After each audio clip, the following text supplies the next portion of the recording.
Hello again, friends. It's Pastor Paul here from Mountain View Evangelical Missionary Church.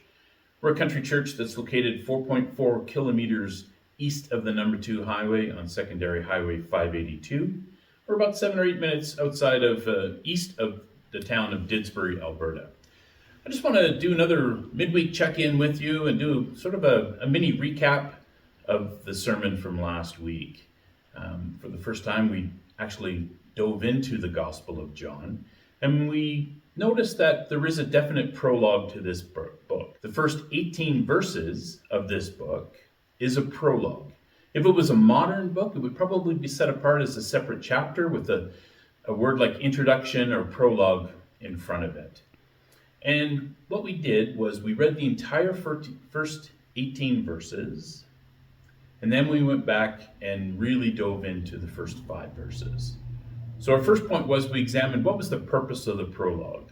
And the purpose of the prologue was it gave the author of the book a chance to establish the purpose of the book, to establish his intentions, and to establish who the interest was of his book, which of course is Jesus Christ. So we spent a few minutes looking at that, and then we sort of got into the meat of the passage in the first 5 verses. And here's where I got a little technical on Sunday, and I may have lost a few of you because I was spending so much time in the Greek and spending so much time concentrating on the Greek origin of some of the words that we use in English. But there was a point to it, and I admit I probably geeked out a little bit on the background information. But the point of it was I wanted to show to the modern audience exactly why the author John chose those specific words in the original Greek language to address his original audience. And I feel that's very important to do because it's by understanding what the author was saying to the original audience in their historical, cultural context that we're able to examine the truths, because truths are timeless no matter when they're written down or established originally. Truths are timeless, so we need to establish what the truth was to the original historical, cultural context, to that original audience, and then bring that truth forward to today into our lives. So I spent a bit of time on the word logos because John's word says, in the beginning was the Word, and the Word was with God. And the word, sorry for the confusion there, but the word in English is the translated word from Greek of logos. And logos was, what John was trying to get across there was that there was a Greek philosophy that was very prominent at the time where the Greeks had this idea of a nameless, faceless power that was behind all of the gods. The one and only is what they referred to it. And they used the word logos to describe this power. So what John's doing in his gospel is he's saying to all of his contemporaries of that time, hey, you know this concept logos? You know this unknowable force that we think we can't reach out to, or it's sort of an impersonal God, the true one and only? I'm going to introduce you to him. It's this guy Jesus of Nazareth. Perhaps you've heard of him. Perhaps you've heard of all that he's done. So John is trying to get across to his original audience, the logos is Jesus Christ. Another Greek word that we looked at the time was the word that we translate into English was. In the beginning was the Word, and the Word was with God. So that little word was, it's an imperfect verb in the original Greek. And what the author, again, what John is trying to show us is that this person, this word, existed before creation.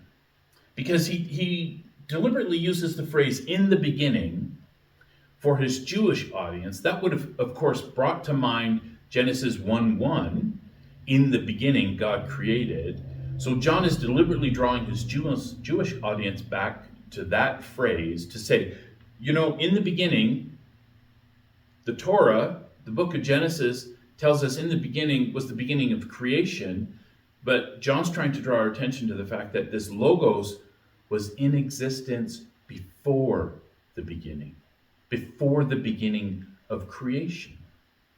because it was at the point of creation when time began. And God is an infinite being who exists outside of time. And John is telling us that even before creation, the Logos existed. And the Logos was with God, and the Logos was God. So right here, John is trying to take us from this monotheistic standpoint with the original Jewish audience. He introduces another personage of the Godhead. He's introducing the concept of the Trinity here in this very verse. Then we sort of touched on, the third point I touched on was the fact of philosophy and how we have a problem with philosophy. The reason why I mentioned philosophy was because a lot of this verse is addressing some of the philosophical errors that were arising from the Greek philosophy of that time. So what I wanted to point out is, I read in my preparation this week that I read a quote that said, philosophy is supposed to be the handmaiden of theology. The philosophy is supposed to be the handmaiden of theology. And what that means is that it's okay for us to use philosophy to try and understand and grasp the concepts in theology. Philosophy is supposed to be the handmaiden. It's supposed to be subservient to theology. And so many times in our modern culture today, we get that order reversed. And we're tending to try and explain theology through philosophical lenses. And therefore we put philosophy above theology, above what the Bible teaches. So again, I'm just trying to make sure that we're examining our personal theology, our personal views of Jesus Christ and who God is. I'm also trying to make sure that we are taking a biblical worldview, that we're approaching life through the biblical worldview lens. And that's so important for us as believers. It's actually even more important for non-believers to do that. I know it's difficult if you don't understand and you don't appreciate the Bible. And because of that, that's why I'd really like to invite, if you're in the Didsbury area and you're not currently connected with a church, I'd really love to invite you to come and worship with us some Sunday morning. Our worship service begins at 10 a.m. And we would love to have you here. We would love to go through some lessons with you. We would love for you to worship with us. We'd love for you to be part of our community here. We really have a family-like atmosphere here at Mountain View Church. So if you're in the Didsbury area and you're not currently connected to a church, please let me personally invite you to attend services with us some Sunday morning. Okay, that's all for now. We'll again check in a little bit later, and we'll see you next time. Blessings, friends.